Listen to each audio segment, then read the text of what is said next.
राघवेंद्र, तो देखिए एक बड़ा रिकॉर्ड बनता हुआ 44 लाख से ज्यादा लोगों ने आस्था की डुबकी लगा ली है। वहीं अगर माघ पूर्णिमा के स्नान की बात करें तो व्यवस्थाओं को अब किस तरह से दुरुस्त किया जा रहा है अगले स्नान के लिए? जी बिल्कुल मनीषा, अगर माघ पूर्णिमा की बात किया जाए तो माघी पूर्णिमा का स्नान के लिए देश के कोने कोने से श्रद्धालु संगम नगरी पहुंच रहे हैं। और सबसे बड़ी बात यह है कि 2-3 दिनों से लगातार संगम नगरी में इतनी ज्यादा भीड़ उमड़ गई है, श्रद्धालुओं की इतनी ज्यादा संख्या में श्रद्धालु संगम नोद पर पहुंच रहे हैं कि यातायात थोड़ा सा प्रभावित हुआ है।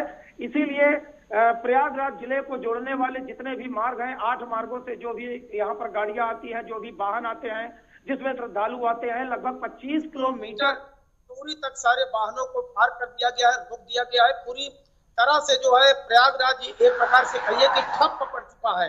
श्रद्धालुओं की आस्था को देखते हुए अब व्यवस्थाओं पर जो है आस्था भारी पड़ रही है, किंतु उसके बाद भी इतना उत्साह और उमंग श्रद्धालुओं में देखने को मिल रहा है, ये अपने आप में एक रिकॉर्ड है। और दूसरी बात अगर कही जाए तो जो जिस प्रकार से शासन ने अनुमान लगाया था कि 26 फरवरी तक 40 से 45 करोड़ श्रद्धालुओं का आगमन होना है, पुण्य की डुबकी लगाएंगे, तो अगर कल शाम 8 बजे तक की बात किया जाए तो 44 करोड़ 57 लाख लोगों ने आस्था की डुबकी लगा ली है। और 1-2 घंटे पश्चात लगभग 10 बजे के पश्चात ही आंकड़ा 45 करोड़ पार होता नजर आएगा। तो अभी आज 30वां दिन है, 30वें दिन ही 45 करोड़ का आंकड़ा आज पार हो जाएगा। और कल माघी पूर्णिमा है, माघी पूर्णिमा को लेकर प्रशासन का अनुमान है कि लगभग 3 से 4 करोड़ श्रद्धालु कल स्नान करेंगे, क्योंकि ये माघ मास का जो है पौष पूर्णिमा से लेकर माघी पूर्णिमा तक जो माघ मास का है, ये ज्यादातर पुण्यदायी होता है, फलदायी होता है। इसीलिए लोगों का तांता, श्रद्धालुओं का तांता लगातार पुण्य की डुबकी लगाने के लिए आ रहा है। संगम नगरी आ रहा है, संगम नोद पर जा रहा है, 44 घाटों पर जा रहा है।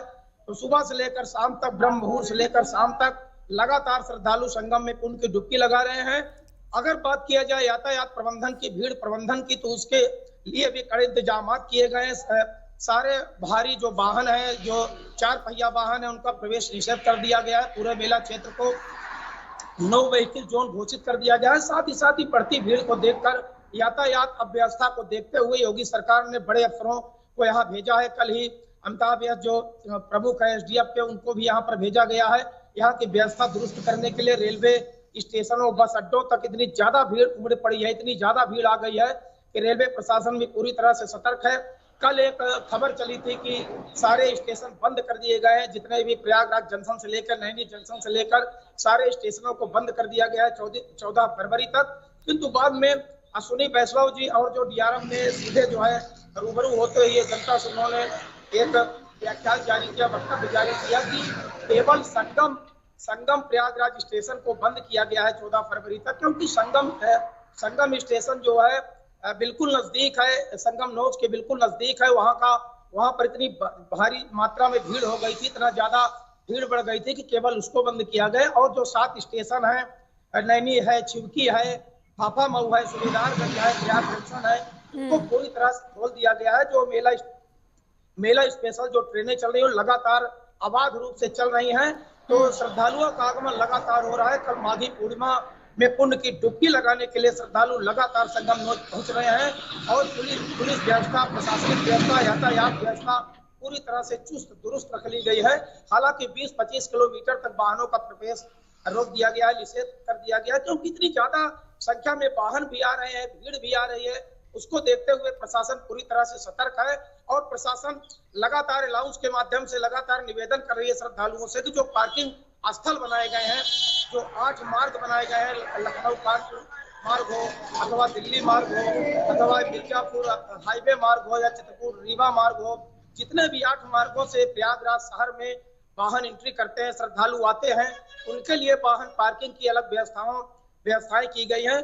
किंतु जब वाहन पार्किंग में ज्यादा वाहनों का जो है जमावड़ा हो जाता है, ज्यादा वाहनों का वहां प्रवेश हो जाता है, तो 10-20 किलोमीटर पहले ही वाहनों को रोक दिया जाता है, जिससे श्रद्धालुओं को कोई सुविधा ना हो।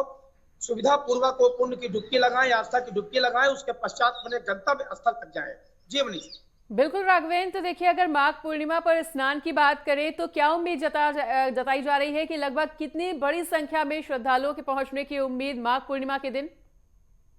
जी, माघ पूर्णिमा अपने आप में एक खास मुहूर्त है, खास तिथि है, क्योंकि लगभग 10 लाख श्रद्धालु, 10 लाख कल्पवासी पूरे देश के कोने कोने से यहाँ आकर 1 माह कल्पवास करते हैं और कल उनका कल्पवास पूर्ण होगा, क्योंकि 1 माह जो है 24 घंटे में एक बार उनका भोजन होता है, जप तप स्नान सब ये कर्म करते हैं, क्योंकि कल्प जो होता है, कल्पवास जो है कई वर्षों के बराबर होता है, कई अश्वमेध यज्ञों के बराबर उसका पुण्य प्राप्त होता है। तो कल की अगर बात किया जाए श्रद्धालुओं की संख्या की, तो आज से श्रद्धालुओं का तांता लगा हुआ है।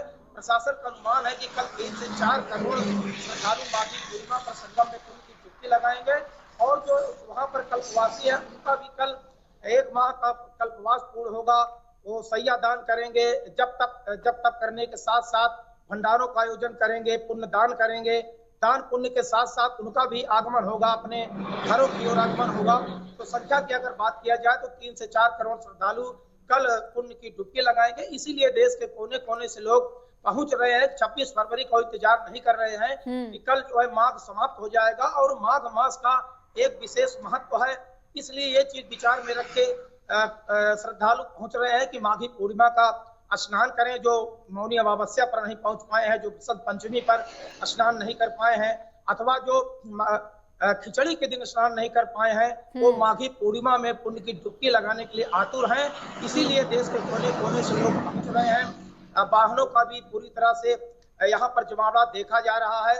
तो कल की अगर बात किया जाए तो 3 से 4 करोड़ श्रद्धालु संगम में डुबकी लगाएंगे। इसीलिए पूरी व्यवस्थाएं शासन ने आज से प्रबंधित कर लिया है। जी ठीक है राघवेंद्र, बने रहिए आप हमारे साथ। इस चर्चा को आगे भी आपसे जारी रखेंगे और जानकारी आपसे लेते रहेंगे, पर यहाँ पर रुकेंगे एक छोटे से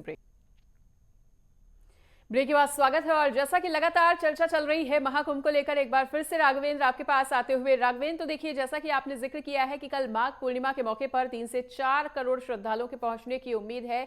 ऐसे में पार्किंग व्यवस्था में किस तरह से बदलाव देखने को मिलने वाले हैं?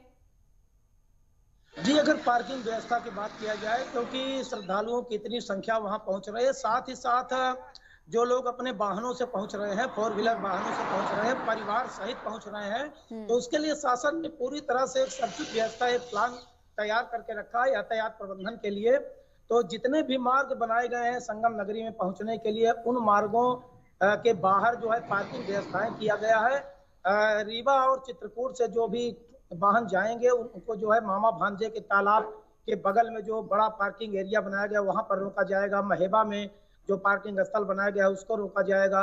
जो मिर्जापुर क्षेत्र से लोग आएंगे, जो गाड़ियों से आएंगे, उनको नैनी के बगल में ही रोक दिया जाएगा, क्योंकि उनका सीधा प्रवेश अरेल घाट पर कराया जाएगा। अरेल घाट पर सीधे स्नान करके अपने वाहनों अपने गंतव्य तक जाएंगे और वहां से सीधे अपने घरों को लौट जाएंगे। इसी प्रकार लखनऊ मार्ग हो अथवा वाराणसी मार्ग हो, कानपुर मार्ग हो या कौशाम्बी मार्ग हो, तो 5 किलोमीटर पूर्व ही संगम क्षेत्र से 5 किलोमीटर दूर ही वाहन पार्किंग स्थल बनाए गए हैं, जहां पर वाहनों को वहां पर खड़ा किया जाएगा। वहां से पैदल मार्ग ही प्रशासन ने सुनिश्चित किया है कि जो भी श्रद्धालु हैं वहां से अपना वाहन पार्क करके सीधे पैदल मार्ग संगम तट तक जाए। और पैदल मार्ग जाने के लिए जीटी जवाहर रोड निर्धारित किया गया है। जीटी जवाहर रोड से काली सड़क होते हुए संगम तक जाएंगे और निकासी के लिए त्रिवेणी मार्ग निर्धारित किया गया है कि गंगा स्नान करने के पश्चात, घाट खाली करने के पश्चात श्रद्धालु त्रिवेणी मार्ग से सीधा नए यमुना पुल तक आएंगे। नए यमुना पुल से होते हुए शहर की ओर प्रवेश करेंगे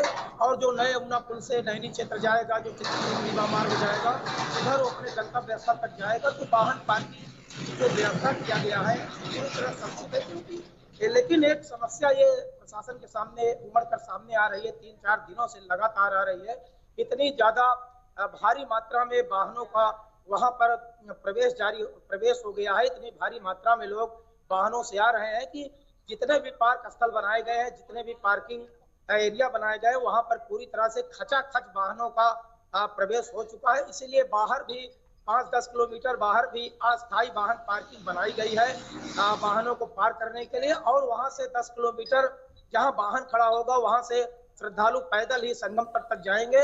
और जो बुजुर्ग श्रद्धालु हैं, जो बुजुर्ग व्यक्ति हैं, बुजुर्ग महिलाएं हैं, उनके लिए शासन प्रशासन ने अलग से वाहन की व्यवस्था किया है। ई रिक्शा के माध्यम से और 2 पहिया वाहन की भी निःशुल्क व्यवस्था प्रशासन की तरफ से की गई है। जो बुजुर्ग हैं, जो विकलांग हैं अथवा जो अस्वस्थ हैं, उनको भी गंगा में स्नान कराने के लिए प्रशासन ने पूरी व्यवस्था कर रखी है। हालांकि थोड़ा सा पैदल चलना पड़ता है लोगों को, किंतु अगर लोगों की बात किया जाए, श्रद्धालुओं की बात किया जाए, तो उनके अंदर उत्साह और उमंग लगातार बरकरार है। बिल्कुल। उनका कहना है कि इतनी भारी मात्रा में भीड़, ये महाकुंभ का स्नान जो 144 वर्षों बाद आया है, एक पुण्य की डुबकी बिल्कुल राघवेंद्र, तो लगाने ये के लिए। अच्छी बात है कि बुजुर्गों के लिए और दिव्यांगजनों के लिए खास व्यवस्थाएं की जा रही हैं। ऐसे में ये भी जानना चाहेंगे कि स्नान करने के बाद जो श्रद्धालु अक्षय वट के दर्शन करना चाहते हैं या बड़े हनुमान मंदिर में दर्शन करना चाहते हैं, उनके लिए क्या कुछ खास व्यवस्थाओं में बदलाव किया गया है अब? जी, बहुत बढ़िया आपने सवाल किया। अक्षय वट और बड़े हनुमान जी की अगर बात किया जाए, तो आज और कल 2 दिन अक्षय वट और हनुमान मंदिर का दर्शन निषेध कर दिया गया है, क्योंकि पर्वों पर, पर्व के एक दिन पूर्व और पर्व के एक दिन बाद, ये 3 दिनों तक अक्षय वट का दर्शन और जो लेटे हनुमान जी हैं उनका दर्शन बंद कर दिया जाता है। सारे कपाट बंद कर दिए गए हैं, क्योंकि इतनी ज्यादा संख्या में श्रद्धालु वहां पर आते हैं, तो उनको दर्शन करने में भी दिक्कत होती है, अव्यवस्था होती है। तो 3 दिनों के लिए, आज कल और परसों 3 दिनों के लिए अक्षय वट का दर्शन प्रशासन ने बंद कर रखा है, और बड़े हनुमान जी का भी दर्शन बंद कर रखा है, सरस्वती पूजा का भी दर्शन बंद कर रखा है। तो आज कल और परसों के लिए सीधे स्नान करेंगे श्रद्धालु जो भी आ रहे हैं, जो भी स्नानार्थी आ रहे हैं, और अक्षय वट और बड़े हनुमान जी का दर्शन वो नहीं कर पाएंगे 3 दिनों तक। 3 दिनों के पश्चात जो है पूरी तरह से खोल दिया जाता है। राघवेंद्र, बड़े हनुमान मंदिर में क्या शिखर जो दर्शन होता है वो भी संभव नहीं हो पाएगा इन 3 दिनों तक? जी बिल्कुल, 3 दिनों तक बड़े हनुमान जी का दर्शन संभव नहीं हो पाएगा, क्योंकि संगम नोच के बगल में ही हनुमान मंदिर है, बड़े हनुमान जी का मंदिर है, और वहीं पर भीड़ का दबाव बहुत ज्यादा रहता है, तो प्रशासन को भीड़ संभालने में थोड़ा सा दिक्कत होती है, और रूट पूरी तरह से बंद कर दिया गया है। अक्षय वट किले के अंदर है, वहां तक जा नहीं सकते। हालांकि अक्षय वट मार्ग से सीधे त्रिवेणी मार्ग से लोग निकासी करेंगे, वापसी करेंगे, किंतु किले के अंदर जो अक्षय वट है वहां तक जाना जो है उनके लिए निषेध कर दिया गया है। और उसी के पास में ही बड़े हनुमान जी का मंदिर है, वहां पर भी लोग दर्शन नहीं कर पाएंगे। आज कल और परसों 3 दिनों के लिए उसको बंद कर दिया गया है। 3 दिनों के पश्चात जो पिक डे नहीं रहेगा, जो पर्व डे नहीं रहेगा, उन दिनों के लिए पूरी तरह से अबाध रूप से अक्षय वट हो अथवा हनुमान मंदिर हो, पूरी तरह से खुला रहता है श्रद्धालुओं के लिए। सुबह से लेकर शाम तक दर्शन करते हैं, किंतु 3 दिनों के लिए अक्षय वट और हनुमान मंदिर जी का दर्शन श्रद्धालु नहीं कर पाए।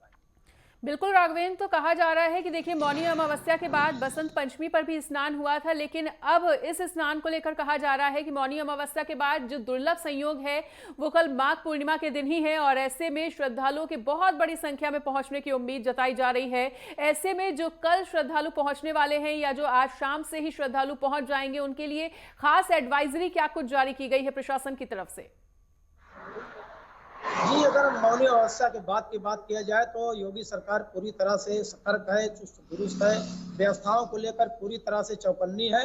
तो बसंत पंचमी में जिस प्रकार से जो है लगभग 2.5 करोड़ श्रद्धालुओं ने स्नान किया था यहाँ पर आकर, उसके पश्चात लोगों के अंदर एक मन के अंदर एक विचार आया था कि माघ पूर्णिमा का स्नान है, जो पुण्यदायी होता है, फलदायी होता है, बड़ा मुहूर्त होता है, और माघ मास का समाप्ति का दिन भी होता है। इसको लेकर श्रद्धालुओं में एक उत्साह था कि अगर इधर जो भी अमृत स्नान पड़े हैं, जो भी 3-4 शाही स्नान पड़े हैं, उसमें अगर नहीं पहुंच पाए हैं, तो माघी पूर्णिमा के दिन अवश्य पहुंचे। इसके लिए एडवाइजरी शासन ने जारी किया है कि जो भी श्रद्धालु आए वो शासन के नियमों का पालन करें, उनका अनुपालन करें, अपने से ना तो किसी बैरिकेडिंग के ऊपर दबाव बनाए, जो मार्ग निर्धारित किए गए हैं शासन प्रशासन द्वारा, उसी के तहत जो है संगम नोच पर जाए। साथ ही साथ जो 44 घाट बनाए गए हैं, अगर संगम नोच पर ज्यादा दबाव बढ़ता है तो वहां पर श्रद्धालु स्नान ना करें, या तो फिर इंतजार करें, 1-2 घंटे इंतजार करें। वहां से श्रद्धालुओं की निकासी के बाद जैसे ही घाट खाली होता है तो वहां पर जाएं और स्नान करें। प्रशासन ने किसी को संगम में स्नान करने के लिए, त्रिवेणी में स्नान करने के लिए मना नहीं किया है, रोका नहीं है, किंतु भीड़ को देखते हुए निवेदन किया है, प्रशासन ने एडवाइजरी जारी किया है कि जैसे जैसे घाट खाली होता जाएगा आपको थोड़ा इंतजार करना पड़ेगा, क्योंकि भीड़ का दबाव इतना ज्यादा बढ़ जाता है कि प्रशासन के साथ साथ जो श्रद्धालु हैं उनको भी दिक्कतों का सामना करना पड़ता है। इसलिए प्रशासन ने सीधे तौर पर श्रद्धालुओं से निवेदन किया है कि जो भी 44 घाट बनाए गए हैं, जिस रूट से जो श्रद्धालु संगम में पहुंचे, जो गंगा घाटों पर पहुंचे, वहीं पर स्नान करे और वहीं से सीधे अपने गंतव्य स्थल तक लौट जाए। तो इधर व्यवस्थाएं बहुत ही बढ़िया कर ली गई हैं श्रद्धालुओं के लिए। उनके आवागमन जो भारी वाहनों का प्रवेश है उसको पूरी तरह से निषेध कर दिया गया है। आम श्रद्धालुओं के लिए केवल रास्ते खोल दिए गए हैं। जो पैदल जाएंगे और सीधे संगम से साथ साथ जो भी घाट बनाए गए वहां पर स्नान करने के पश्चात सीधे अपने गंतव्य स्थल तक पहुंचेंगे। साथ ही साथ जो श्रद्धालु रेलवे स्टेशन से आ रहे हैं, जंक्शन से पैदल आ रहे हैं, लगभग 8-10 किलोमीटर तक चल के आ रहे हैं, उनके लिए जगह जगह जन आश्रय स्थल भी बनाए गए हैं। अगर उनकी वो थक जाए, कोई थकावट लग जाए तो वहां पर विश्राम कर सकें। खाने पीने की भी व्यवस्थाएं निःशुल्क रूप से कराई गई हैं। और जो भी यहाँ पर स्वयंसेवी संस्थाएं हैं, जगह जगह पर श्रद्धालुओं के लिए सुविधा के लिए रहने, खाने और ठहरने का पूरा इंतजाम किया है। तो शासन प्रशासन के साथ प्रयागराज की जनता भी श्रद्धालुओं का पूरी मदद कर रही है, पूरा सहयोग कर रही है। तो कल का जो स्नान होना है, प्रमुख स्नान है, माघी पूर्णिमा का स्नान है और भारी संख्या में लोग आज से ही पहुंच रहे हैं। तो उनकी सुविधा को लेकर शासन प्रशासन पूरी तरह सतर्क है। राघवेंद्र, जो सांस्कृतिक कार्यक्रमों का संचालन इन दिनों हो रहा है वो कल के दिन भी होगा या कल व्यवस्थाओं को दुरुस्त किया जा सके इसके लिए उसका संचालन कल के लिए पोस्टपोन किया गया है? अगर किया जाए तो गंगा पंडाल, जमुना पंडाल, सरस्वती पंडाल, 3 प्रमुख पंडाल बनाए गए हैं। हालांकि त्रिवेणी तट पर जो सबसे बड़ा पंडाल गंगा पंडाल है, वहाँ सांस्कृतिक कार्यक्रमों का संध्याकालीन आयोजन होता है और सांस्कृतिक कार्यक्रमों का निषेध नहीं किया गया, उनको बंद नहीं किया गया है। वो देर शाम से प्रारंभ होते हैं। कल माघी पूर्णिमा है, कल भी सांस्कृतिक संध्या का लोग आनंद उठाएंगे, लुत्फ उठाएंगे, क्योंकि जो थके हारे श्रद्धालु। ठीक है राघवेंद्र, तो नजर बना के रखिए तमाम व्यवस्थाओं पर और किस तरह से इस पूरे कार्यक्रम को आगे बढ़ाया जा रहा है उस पर। महाकुंभ मेले की पल पल की अपडेट आपके साथ लेते रहेंगे। फिलहाल तमाम जानकारी को साझा करने के लिए आपका बहुत बहुत शुक्रिया।